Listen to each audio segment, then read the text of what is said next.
Welcome, friends. You're on the Ruslan Belov channel, and today, May 7th, 2026, we have a genuinely packed episode. Events are unfolding simultaneously across several theaters of war, and each one deserves a thorough breakdown. Before we begin, one important request. Hit the subscribe button right now and make sure to turn on the bell notifications. YouTube is actively suppressing this type of content. The algorithm cuts reach, and without your direct support, these videos simply don't reach new viewers. Every like, every subscription is real, tangible support for the channel. Thank you to everyone who has already done that, and a special thank you to our sponsors and those supporting the channel through Super Thanks.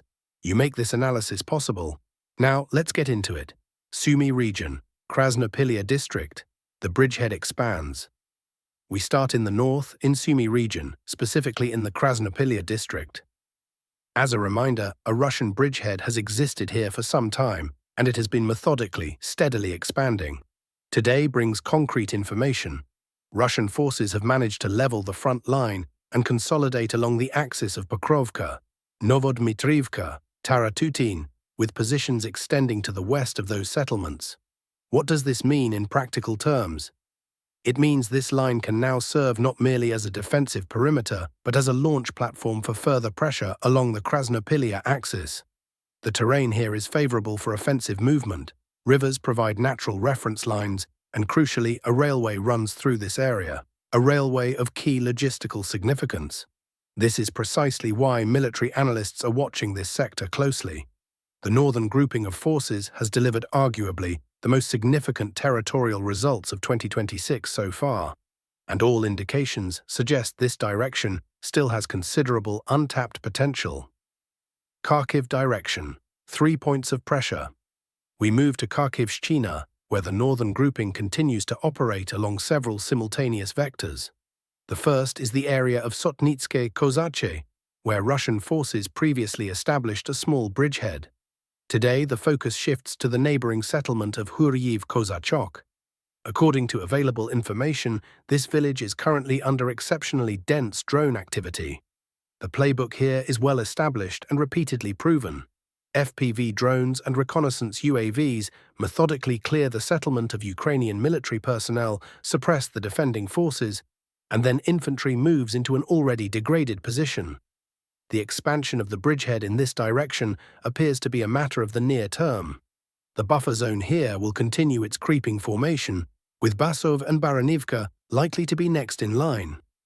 The second active area, less covered but worth attention, is the district of the Veteranarn settlement in northern Kharkiv region.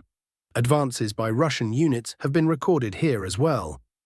Moving along the reservoir toward the settlement of Shevchenko, analysts point to the probable strategic objective, Kozacha Lopan. Those who traveled by train to Ukraine through Kharkiv before 2014 will remember this place well.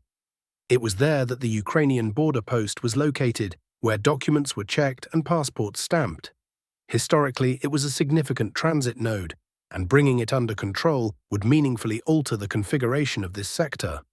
The third active point is the area of Vovchansky Khutori and the surrounding villages, including Volokivka and Chaikivka.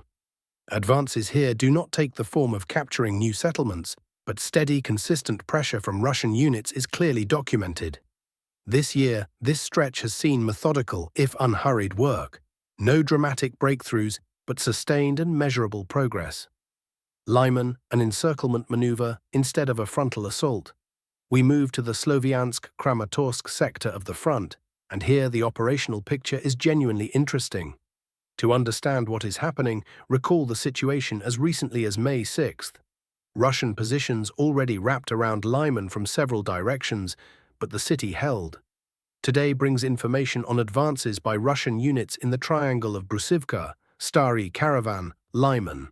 These are primarily infiltration groups from reconnaissance and sabotage units, threading through the space between Lyman itself and the Siversky Donets River. Their direction of movement, the settlement of Shturov, through which several critical supply routes run.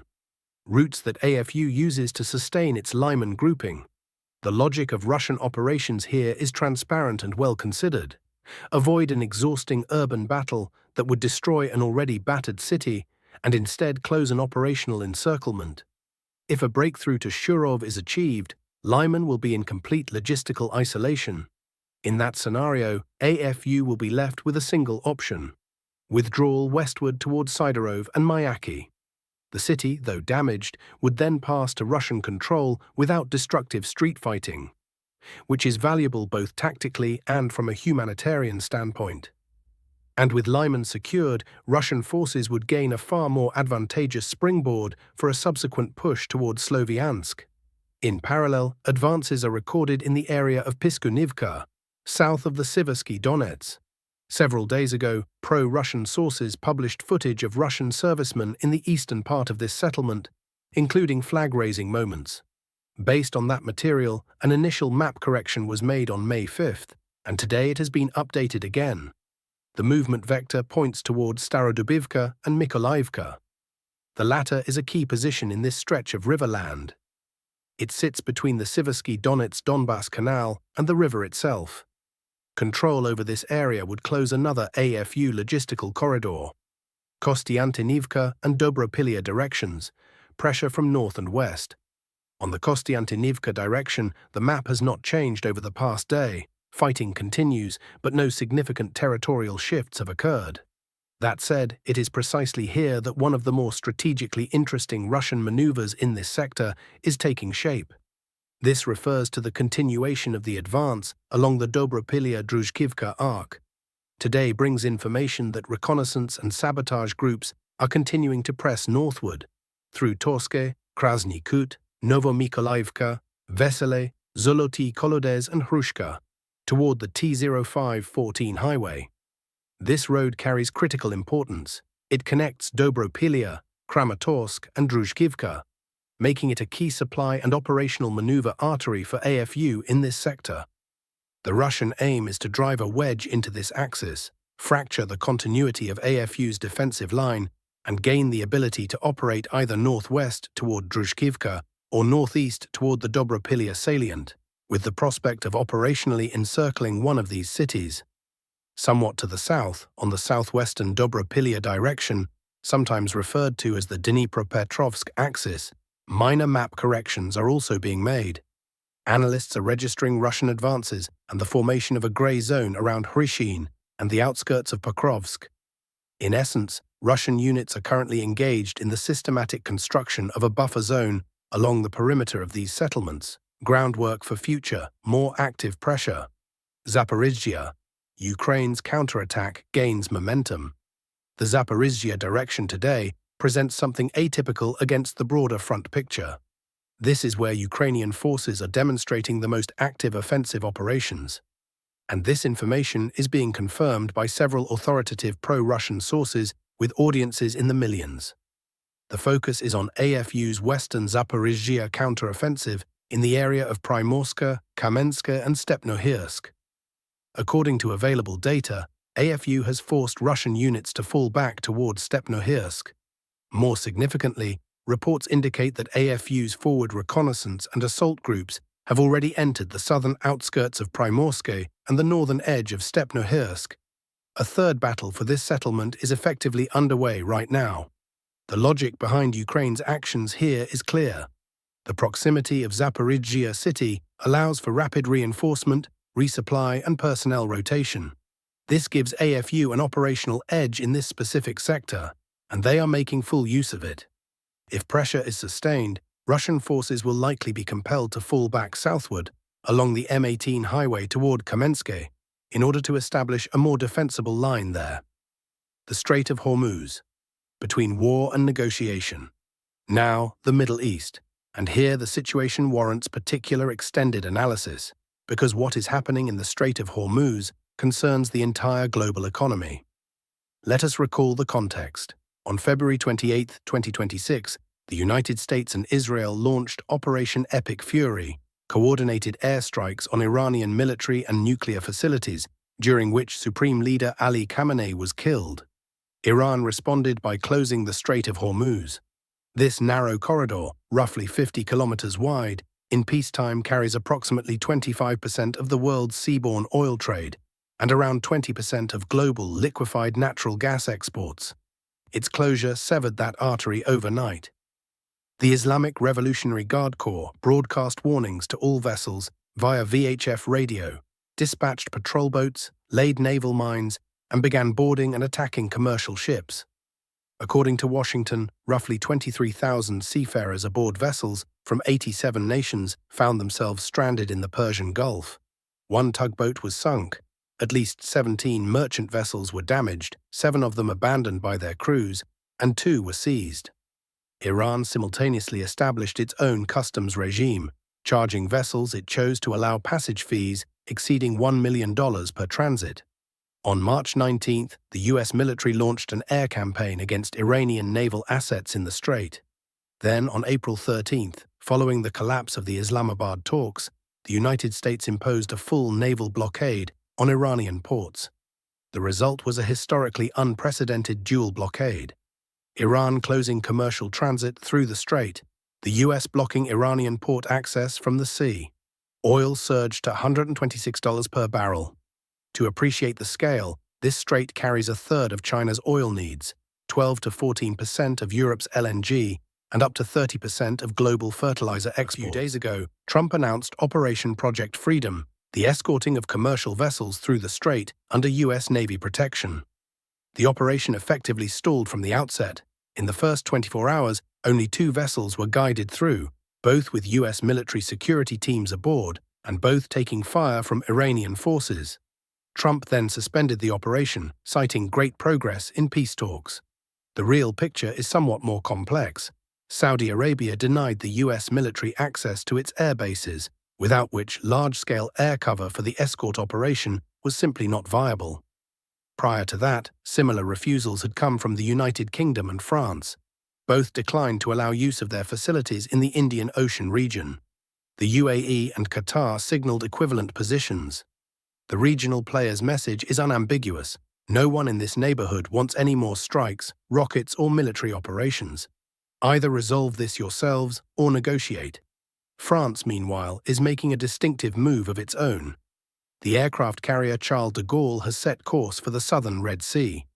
The Élysée Palace states openly that Paris is prepared to participate in a multinational operation to secure freedom of navigation, but only after a ceasefire.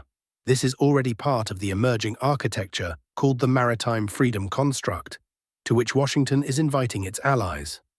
Now, the negotiations. The U.S. has presented Iran with a new settlement plan, which, according to Axios, takes the form of a one-page, 14-point memorandum of understanding. The core American conditions: Iran's complete renunciation of its nuclear program, a ban on uranium enrichment at any level, the dismantling of underground nuclear facilities, and the handover of existing enriched material stockpiles. In return, sanctions relief and the unfreezing of Iranian assets. Tehran was given hours to respond, and in the event of rejection, the U.S. warned it would resume military operations at a substantially higher level of intensity. Iran's response, Foreign Ministry spokesman Esmail Baghaei, stated that the proposal is under review and that Iran's assessment would be conveyed through Pakistani mediators.